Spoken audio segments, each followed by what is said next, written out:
Hello friends, welcome back to my YouTube channel. इस video में हम पढ़ने वाले हैं क्लास 6th कंप्लीट ज्योग्राफी हम पढ़ने वाले हैं।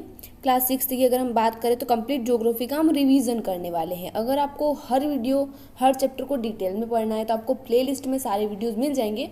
वैसे भी ये वीडियो भी डिटेल ही होने वाला है, लेकिन यहाँ पर अगर आपको हैंड रिटन नोट्स चाहिए या रिवीजन करना है तो this video is best for you. तो चलिए बिना किसी देरी के शुरू करते हैं। तो ज्योग्राफी का हमारा फर्स्ट चैप्टर है the earth in the solar system, यानी कि हम ज्योग्राफी में अर्थ के बारे में पढ़ते हैं। तो सबसे पहले हम ये जान लेते हैं आखिर हमारी अर्थ है कहाँ। ठीक है, तो अर्थ एक प्लेनेट है, लेकिन प्लेनेट्स के अलावा भी बहुत सारी चीज़ें हैं हमारे सोलर सिस्टम में, हमारी गैलेक्सी में, हमारे ब्रह्मांड में। क्या क्या चीज़ें हैं? जितने भी ऑब्जेक्ट हमें दिखते हैं which are shining in the sky, उन्हें हम सेलेस्टियल बॉडीज़ कहते हैं। कुछ हमें स्टार के पैटर्न्स देखने को मिलते हैं जिन्हें हम कॉन्स्टिलेशंस कहते हैं। एग्जाम्पल की बात करें तो उर्सा मेजर और बिग बियर। हो सकता है कि आपने इनके नाम नहीं सुने हो, लेकिन सप्तऋषि का नाम तो आपने ज़रूर सुना होगा, जो कि एक पार्ट है उर्सा मेजर का। ठीक है, यहाँ तक बात क्लियर है। इसके अलावा और क्या चीज़ें होती हैं ब्रह्मांड में? तो यहाँ पर हमें पोल स्टार भी देखने को मिलता है, जिसे ध्रुव तारा कहते हैं, जो कि नॉर्थ डायरेक्शन की तरफ इंडिकेट करता है। और ऑब्वियसली हमें प्लेनेट्स भी देखने को मिलते हैं अंतरिक्ष में, जिनका ओरिजिन प्लेनेटाई शब्द से हुआ है, जिसका मतलब होता है वंडरर्स, यानी कि जो घूमते रहते हैं।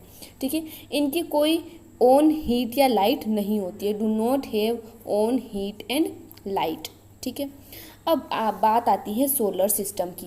तो जो हमारा सोलर सिस्टम बनता है वो किन चीज़ों से मिलकर बनता है? वो बनता है सन, प्लेनेट, सैटेलाइट, एस्टेरॉइड, मीटेरॉइड। सन क्या होता है? सन एक स्टार है जिसकी अपनी हीट और लाइट होती है, और सन से ही हमें एनर्जी मिलती है, लाइट मिलती है। प्लेनेट्स तो हमें पता ही, जितने भी ग्रह होते हैं। और हमारे वर्तमान में अगर हम बात करें तो 8 ग्रह है हमारे सौर मंडल में, सोलर सिस्टम में। सैटेलाइट क्या होती है? सैटेलाइट का मतलब उपग्रह होता है, जैसे कि moon is a natural satellite of earth. Asteroid, meteoroid क्या होते हैं, इनके बारे में भी अभी हम पढ़ने वाले हैं। ठीक है, अभी हमने यहाँ पर बात किया कि हमारे पास कितने टोटल प्लेनेट्स हैं, 8 प्लेनेट्स हैं, लेकिन 2006 से पहले हमारे पास 9 प्लेनेट्स थे। तो हुआ क्या कि जो इंटरनेशनल एस्ट्रोनॉमिकल यूनियन है उसने प्लूटो को ड्वार्फ प्लेनेट की कैटेगरी में डाल दिया अगस्त 2006 में, और उसके बाद से हमारे पास 8 प्लेनेट हैं। पहले 9 थे, अब कितने हैं? 8 प्लेनेट हैं। ठीक है, इसके बाद अगर हम बात करें लाइट जो सन से निकलती है, उसको हमारी अर्थ पर पहुंचने में कितना टाइम लगता है? तो 8 मिनट उसको लगते हैं। ठीक है, क्योंकि सन कितनी दूर है? सन हमारी अर्थ से कितनी दूर है?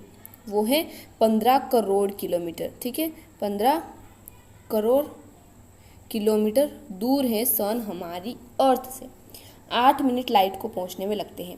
इसके अलावा मून की बात करें तो मून नेचुरल सैटेलाइट है अर्थ की, और मून जो है वो रोटेशन और रिवोल्यूशन, यानी कि अपने एक्सिस पर भी घूमता है और अर्थ के चारों ओर भी घूमता है। तो उसको अपनी एक्सिस पर घूमने में 27 दिन लगते हैं, और लगभग उतने ही दिन 27-28 अप्रोक्स, अभी हम फिक्स यहाँ पर डेटा की बात नहीं कर रहे, लेकिन उतने ही दिन मून को लगते हैं रोटेशन एंड रिवोल्यूशन में। Same time about, I am not telling कि इट इज़ फिक्स्ड, अबाउट इतने टाइम लगता है। मून नेचुरल सैटेलाइट है। मून कितनी दूर है धरती से? तो 3,84,400 किलोमीटर, 84,400 किलोमीटर दूर है। और मून पर जाने वाले पहले व्यक्ति कौन थे? नील आर्मस्ट्रॉन्ग, जो कब गए थे? 20 जुलाई 1969 को।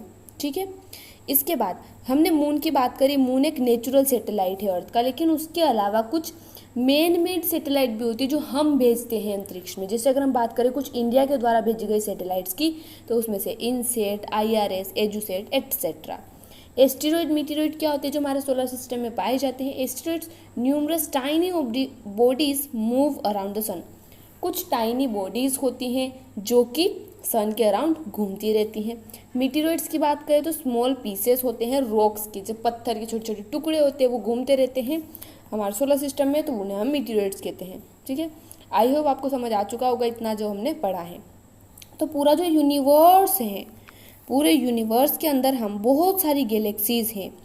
बहुत सारी, और उसमें से एक है हमारी मिल्की वे गैलेक्सी। इसी मिल्की वे गैलेक्सी के अंदर है हमारा सोलर सिस्टम, और उसी सोलर सिस्टम के अंदर है हमारी मदर अर्थ। कौन है? अर्थ। ठीक है गाइस, आई होप अब आपको कोई डाउट नहीं बचा होगा। तो चलिए बढ़ते हैं नेक्स्ट चैप्टर की तरफ। तो हमारा नेक्स्ट चैप्टर आता है चैप्टर नंबर 2, जो कि है globe, latitudes and longitudes. Globe क्या होता है? ग्लोब अर्थ का एक मॉडल है।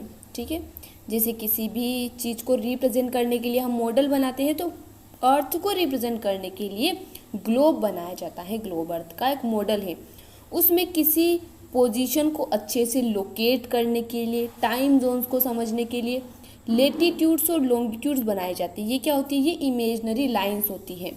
लेटीट्यूड जो कि हॉरिजॉन्टल लाइंस होती है, लॉन्गिट्यूड जो कि वर्टिकल लाइंस होती है। जैसे यहाँ पर आप देख सकते हैं, पहले अर्थ के बारे में थोड़ा सा जान लेते हैं। इसका शेप कैसा है? Actually slightly flatten at the poles and bulge in the middle, यानी कि अर्थ जो है वो अपने पोल्स की अगर हम बात करें तो वहाँ पर थोड़ी सी फ्लैटर्ड है, यानी कि वहाँ पर थोड़ी सी चपटी है। वहीं मिडिल की बात करें तो वहाँ पर थोड़ी सी बल्ज है, उभरी हुई है। ठीक है, अर्थ 360 डिग्री घूमती है 24 घंटे में, 15 डिग्री घूमती है 1 घंटे में, और 1 डिग्री घूमती है 4 मिनट में। ठीक है, अब थोड़ा सा हम इसको देख लेते हैं। जो हमारा यहाँ पर हमने ग्रिड बनाई हुई है, यानी कि अरेंजमेंट बनाया हुआ है लेटीट्यूड एंड लॉन्गिट्यूड का। यहाँ पर आप 2 तरह की लाइंस देख सकते हैं। पहली है हमारी ये वर्टिकल और दूसरी है हॉरिजॉन्टल। वर्टिकल को हम लॉन्गिट्यूड और हॉरिजॉन्टल का लेटीट्यूड बोलते हैं। लॉन्गिट्यूड का नंबर कितना है? 360 लॉन्गिट्यूड्स हमारे पास है, और लेटीट्यूड हमारे पास कितने हैं? 180 हैं। ठीक है, ये पूरा ग्रिड है पैरेलल्स ऑफ लेटीट्यूड। लेटीट्यूड आप देख सकते हैं कि एक दूसरे के क्या होते हैं? पैरेलल होते हैं। ठीक है, इस तरीके से इनका साइज धीरे धीरे यहाँ पर आते आते छोटा हो जाता है। रेडियस और मेरिडियंस ऑफ लॉन्गिट्यूड दोनों को मेज़र किया जाता है डिग्री में। ठीक है, और लेटीट्यूड मेज़र होते हैं 90 डिग्री तक, और लॉन्गिट्यूड मेज़र हो सकते हैं 180 डिग्री तक। ठीक है, यहाँ तक बात क्लियर है। इसके अलावा यहाँ पर एक प्राइम मेरिडियन आपको देखने को मिलती है। प्राइम मेरिडियन जो कि ग्रीनविच ब्रिटिश रॉयल ऑब्जर्वेटरी जहाँ पर लोकेटेड है लंदन में, वहाँ से खींची गई है, जहाँ से स्टैंडर्ड टाइम डिसाइड होता है। ठीक है, अगर हम प्राइम मेरिडियन की बात करें तो ये 0 डिग्री लॉन्गिट्यूड पर लोकेटेड है। इससे अगर हम जाते हैं पूर्व की तरफ, पूर्व यानी कि अगर हम राइट हैंड साइड यहाँ से जाते हैं, अगर हम अभी देखें यहाँ पर, तो यहाँ पर टाइम चलता है प्लस में। अगर हम जाएं लेफ्ट साइड तो टाइम हो जाता है माइनस में। अब ये क्या सिस्टम है? जैसे हमने बात करी कि अर्थ 15 डिग्री घूमती है तो 1 घंटे का डिफरेंस आ जाता है। इसका मतलब है कि अगर यहाँ पर हम डिग्री में लॉन्गिट्यूड को मेज़र करते हैं तो 0 डिग्री ये प्राइम मेरिडियन है। उसके बाद अगर हम 15 डिग्री पर चले जाएंगे तो यहाँ पर इन दोनों प्लेसेस में 1 घंटे का डिफरेंस आ जाएगा। जैसे अगर हम बात करें जो लॉन्गिट्यूड इंडिया से पास होता है 82.5 डिग्री ईस्ट, तो इंडिया से ये लॉन्गिट्यूड पास होता है जिसको इंडिया का स्टैंडर्ड मानक याम्योत्तर माना जाता है। ठीक है, स्टैंडर्ड मेरिडियन ऑफ इंडिया। तो ये अब आप देख सकते हैं कि अगर 15 डिग्री में 1 घंटे का डिफरेंस आता है तो 82.5 डिग्री में कितना आएगा? तो इसको हम 15 से अगर डिवाइड करते हैं तो आंसर हमें मिलेगा 5.5, यानी कि लंदन, और हमें पता है कि इंडिया जो है वो लंदन से इस तरफ है, राइट हैंड साइड है, पूर्व की तरफ है, तो 5-5.5 घंटे टाइम आगे रहेगा। ठीक है, अगर लंदन में भी 12 बज रहे हैं तो इंडिया में 5:30 बज रहे होंगे। इतना आई होप आपको समझ आ चुका होगा। अब हम यहाँ पर बात कर लेते हैं टाइम हीट जोन्स की। ठीक है, जो 3 हीट जोन्स होती है, torrid, temperate and frigid zone. ठीक है, सबसे पहले कुछ और हम यहाँ पर इम्पोर्टेंट लेटीट्यूड्स की बात कर लेते हैं। जैसे सबसे पहला है हमारा इक्वेटर जो कि 0 डिग्री लेटीट्यूड है। उसके बाद ट्रॉपिक ऑफ कैंसर जो कि 23.5 डिग्री नॉर्थ लेटीट्यूड पर लोकेटेड है। ट्रॉपिक ऑफ कैप्रिकॉर्न जो कि 23.5 degree south. Antarctic circle 66.5 degree south. Arctic circle 66.5 degree north. 0 degree north pole और 0 डिग्री साउथ पोल आ जाता है। ठीक है, जो tropic of Cancer tropic of Capricorn के बीच वाला एरिया है इसको हम कहते हैं टोरिड जोन, जहाँ पर सन की लाइट सबसे ज़्यादा पड़ती है, सबसे ज़्यादा हीट यहाँ पर होती है। ठीक है, गर्मी यहाँ पर होती है। ठीक है, इंडिया कहाँ पर लोकेटेड है? इंडिया कुछ यहाँ पर लोकेटेड है। ठीक है, इसके बाद अगर हम बात करें आर्कटिक और ट्रॉपिक ऑफ कैंसर के बीच का जो एरिया है उसे नॉर्दर्न टेम्परेट जोन बोलते हैं, जहाँ पर मॉडरेट टेम्परेचर होता है। ट्रॉपिक ऑफ कैप्रिकॉर्न और आर्कटिक सर्कल के बीच में साउदर्न टेम्परेट जोन है जो कि मॉडरेट होता है।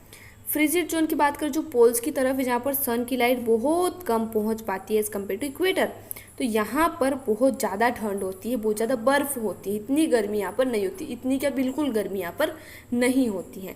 ठीक है, कहाँ पर? फ्रिजिड जोन में, जो कि दोनों पोल्स के पास पाए जाते हैं। चलिए इसके बाद इंडिया के बारे में थोड़ा सा हम यहाँ पर देख लेते हैं। ये हमारा क्या है? इंडिया है।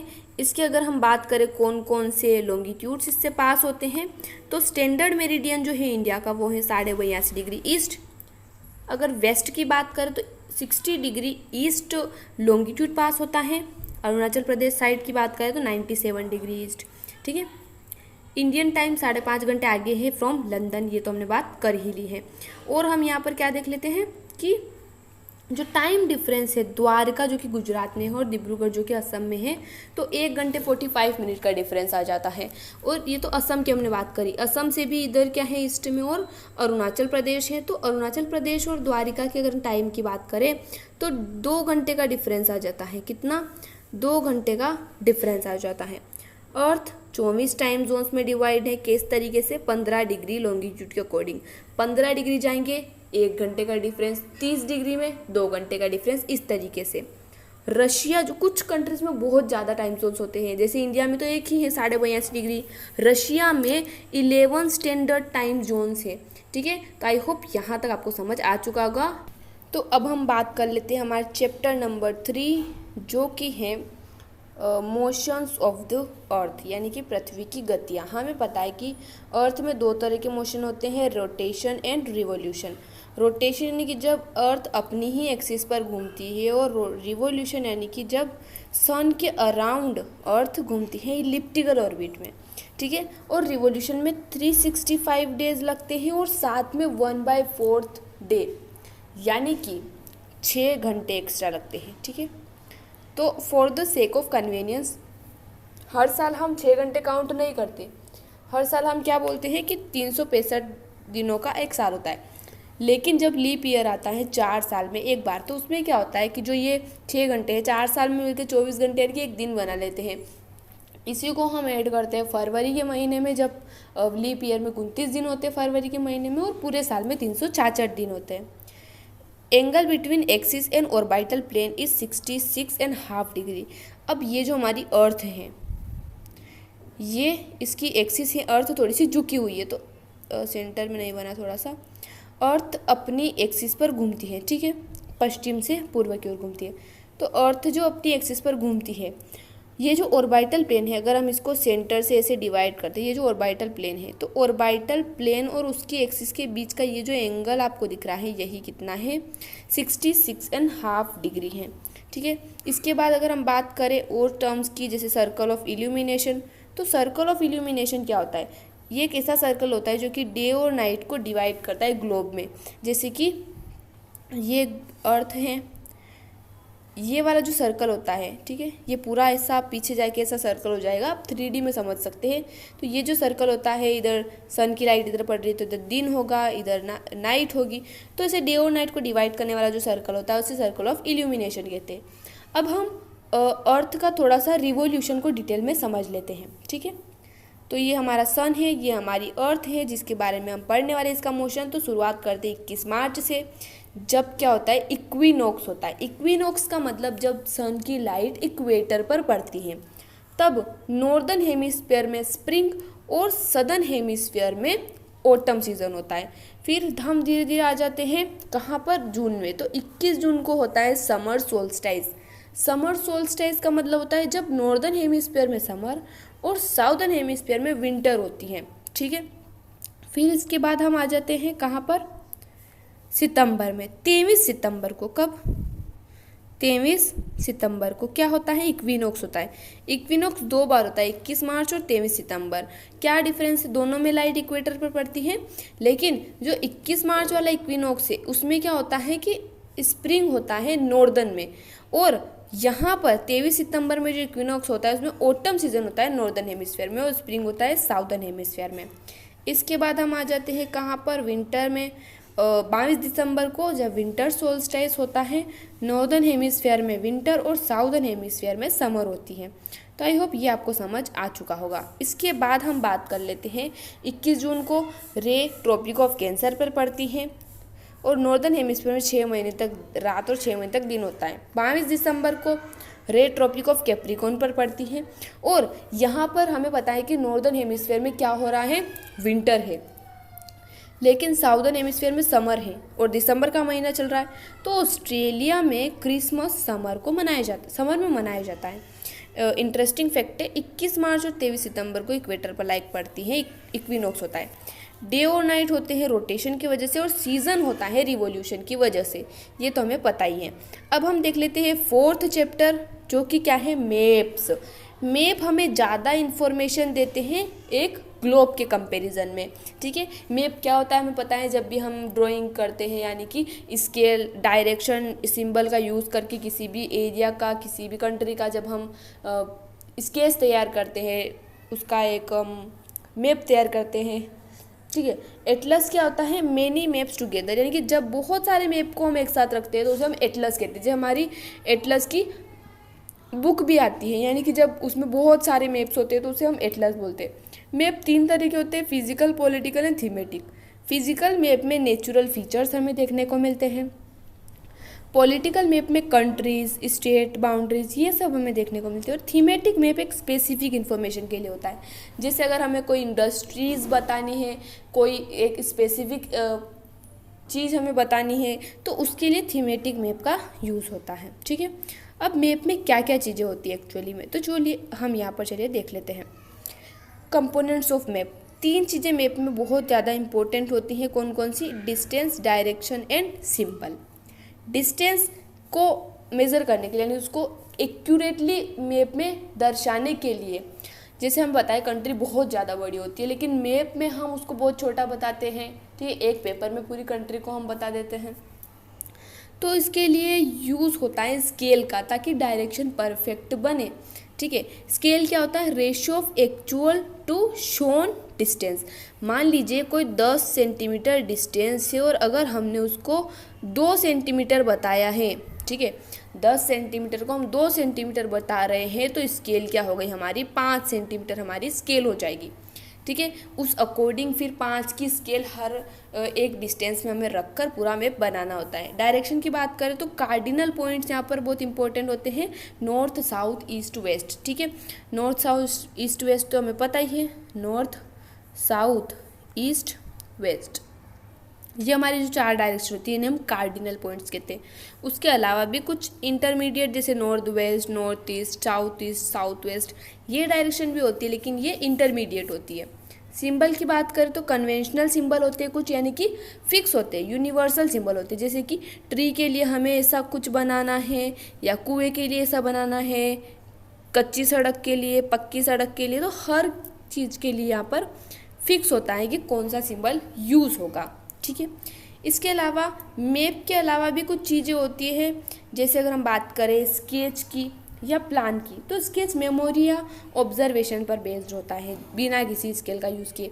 जैसे हमने मूवीज़ में देखा है, किसी सीरियल में देखा होगा कि कई क्रिमिनल्स या किसी को भी पकड़ने के लिए, किसी को भी पता लगाने के लिए कि ये व्यक्ति कौन है, तो अगर किसी को कोई मेमोरी याद हो या किसी ने ऑब्जर्वेशन की हो स्पॉट की, तो वो स्केच बनाते हैं। आपने देखा ही होगा कि आप इसका स्केच बनाइए ऐसा वगैरह, तो स्केच बनता है मेमोरी के बेसिस पर या ऑब्जर्वेशन के बेसिस पर, जिसमें कोई स्केल नहीं होती है। प्लान की बात करें तो ये लार्ज स्केल मैप हम कह सकते हैं, जिसमें ज़्यादा इन्फॉर्मेशन हमें मिलती है। जैसे कि अगर किसी हमें रूम का मैप बनाना है तो हम उसका प्लान तैयार करते हैं, ठीक है। तो हम बहुत बड़े लेवल पर प्लान तैयार करते हैं, हर एक डिटेल को हम समझते हैं, तो इसमें ज़्यादा इन्फॉर्मेशन हमें देखने को मिलती है, ठीक है। अब हम देख लेते हैं यहाँ पर चैप्टर नंबर 5 है हमारा, major domains of the earth, ठीक है। मेजर डोमेन्स यानी कि पृथ्वी के प्रमुख परिमंडल कौन से हैं? तो 4 प्रमुख परिमंडल हमें देखने को मिलते हैं, lithosphere, atmosphere, hydrosphere and biosphere. Lithosphere जहाँ पर सॉलिड पोर्शन यानी कि लैंड आ जाता है, जहाँ पर 7 कॉन्टिनेंट्स मेनली हमें देखने को मिलते हैं। एटमॉस्फेयर जो कि गैसियस लेयर्स होती है। एटमॉस्फेयर में लेयर्स की बात करें 1600 किलोमीटर तक फैली हुई है, जिसमें शुरुआत अगर हम ऊपर से करें तो exosphere, thermo, meso, strato, troposphere, ये कुछ लेयर्स होती हैं, 5 लेयर्स होती है। नाइट्रोजन की बात करें एटमॉस्फेयर में तो 78% और ऑक्सीजन 21%, सबसे ज़्यादा नाइट्रोजन ही होती है एटमॉस्फेयर में। हाइड्रोस्फीयर की बात करें तो इसमें वाटर बॉडीज आ जाती है, जिसमें ओशियन बेसिन्स आ जाते हैं। बायोस्फीयर ऐसा डोमेन है जहाँ पर लाइफ एग्जिस्ट करती है, जहाँ पर लैंड भी है, जहाँ पर वाटर भी है, जहाँ पर एयर भी है, जहाँ पर सब कुछ है जो लाइफ को सपोर्ट करती हैं चीज़ें, उसे हम बायोस्फीयर कहते हैं। तो यहाँ पर बायोस्फीयर में लाइफ एग्जिस्ट करती है। अब हम थोड़ा सा यहाँ पर मैप को देख लेते हैं। क्यों देख लेते हैं? क्योंकि हम लिथोस्फीयर, हाइड्रोस्फीयर के बारे में यहाँ पर पढ़ रहे हैं। तो लैंड में हमारे पास क्या आ जाते हैं? सारे हमारे ओशियन आ जाते हैं, कॉन्टिनेंट आ जाते हैं। वाटर में सारे ओशियंस आ जाते हैं। तो सभी को हम देख लेते हैं। अगर आपको वर्ल्ड में पूरा सीखना है तो आप हमारे चैनल पर जाइए और प्लेलिस्ट में आपको वीडियो मिल जाएगा। और ठीक है, तो चलिए आगे बढ़ते हैं। तो यहाँ पर आप देख सकते हैं हमारे पास कितने महाद्वीप हैं, कितने कॉन्टिनेंट हैं। 7 हैं, Asia, Africa, Europe, north America, south America, Australia, Antarctica. ठीक है, 7 हो गए। इसके बाद कितने हमारे पास महासागर है? Pacific ocean, Atlantic ocean, Indian ocean, Arctic ocean और सदर्न ओशन। ये पैसिफिक पूरा एक ही है क्योंकि ये पूरा कनेक्ट है ना, धरती गोल है गाइस, ठीक है। और इसके बाद अगर हम बात करें नॉर्थ अमेरिका, साउथ अमेरिका को ज्वाइन करने के लिए कौन है? थॉमस ऑफ पनामा है। जो यूरोप और अफ्रीका के बीच में क्या है? मेडिटेरेनियन सी है। एशिया और अफ्रीका के बीच में क्या है? सुइस कैनाल है, रेड सी है। और तो हमें यहाँ पर कुछ जानने की ज़रूरत नहीं है। हाँ, कुछ स्पेसिफिक प्लेसेस की बात करें, जैसे एंडीज माउंटेन रेंज जो दुनिया की सबसे लंबी पर्वत श्रृंखला है, वो कहाँ पर है? साउथ अमेरिका में है। अमेजन रिवर यहाँ पर है, अमेजन फॉरेस्ट यहाँ पर है। सहारा डेजर्ट जो कि वर्ल्ड का सबसे बड़ा हॉट डेजर्ट है, वो अफ्रीका में है। नील रिवर यहाँ पर है, एटलस माउंटेन्स यहाँ पर है। यूरोप और एशिया को साथ मिलकर हम यूरेशिया बोलते हैं और यूराल माउंटेन्स दोनों को सेपरेट करते हैं। ठीक है, इसके अलावा यहाँ पर इंडिया की अगर हम बात करें तो यहाँ पर हिमालय माउंटेन्स हैं। अंटार्कटिका की स्पेशली बात करें तो अंटार्कटिका में इंसान नहीं रहते, बस यहाँ पर कुछ रिसर्च स्टेशंस है, जैसे कि मैत्री और भारती रिसर्च स्टेशंस है यहाँ पर। और सहारा डेजर्ट वर्ल्ड का हॉटेस्ट डेजर्ट है, लेकिन सबसे कोल्डेस्ट डेजर्ट की बात करें तो वो कौन सा है? अंटार्कटिका है। और सहारा और अंटार्कटिका में से भी कौन बड़ा है? अंटार्कटिका। अगर आपसे पूछा जाए कि दुनिया का सबसे बड़ा रेगिस्तान, सबसे बड़ा डेजर्ट कौन सा है, हॉट एंड कोल्ड अगर आपसे नहीं पूछा है तो आपको जवाब देना है अंटार्कटिका। ठीक है, आई होप आपको समझ आ चुका होगा। अब यहाँ पे मैंने एरिया वाइज लिख दिया है, Asia, Africa, north America, south America, Antarctica, Europe, Australia. Ocean की बात करें Pacific, Atlantic, Indian and southern and Arctic. Deepest point, सबसे गहरा पॉइंट है मेरियाना ट्रेंच जो कि पैसिफिक ओशन में है। पैसिफिक और आर्कटिक ओशन कनेक्ट होते हैं बेरिंग स्ट्रेट के थ्रू। ठीक है, हम पता है कि पानी जो होता है उसको सेपरेट कैसे करेंगे? इसी तो कोई लाइन तो बनी नहीं हुई है कि दोनों सेपरेट हो जाते समुद्र यहाँ से, तो इमेजनरी लाइन है बेरिंग स्ट्रेट जो कि पैसिफिक और आर्कटिक ओशन को सेपरेट करती है। अब हम बढ़ते हैं चैप्टर नंबर 6 की तरफ, जो कि है आवर कंट्री इंडिया। इंडिया के बारे में थोड़ा सा डिटेल में समझ लेते हैं। यहाँ पर ऊपर मैंने एक इंपॉर्टेंट पॉइंट लिखा है जो हम पहले डिस्कस कर चुके हैं कि अरुणाचल प्रदेश और गुजरात के टाइम में कितना डिफरेंस है? 2 घंटे का डिफरेंस है। ठीक है, इंडिया की अगर हम बात करें तो एरिया की सबसे पहले बात कर लेते हैं। एरिया इंडिया का है 3.28 मिलियन स्क्वायर किलोमीटर। लद्दाख से कन्याकुमारी की डिस्टेंस है 3200 किलोमीटर अबाउट, अप्रोक्सीमेटली बात करें exactly later on we will discuss. Arunachal Pradesh to Kutch, ठीक है, 2900 किलोमीटर। लोकेशन कहाँ पर है इंडिया की? नॉर्दर्न हेमिस्फीयर में है। ट्रॉपिक ऑफ कैंसर इससे पास होती है जो कि 23.5 डिग्री नॉर्थ में है। साउथ से नॉर्थ की बात करें तो कौन कौन से लेटीट्यूड इससे पास होते हैं?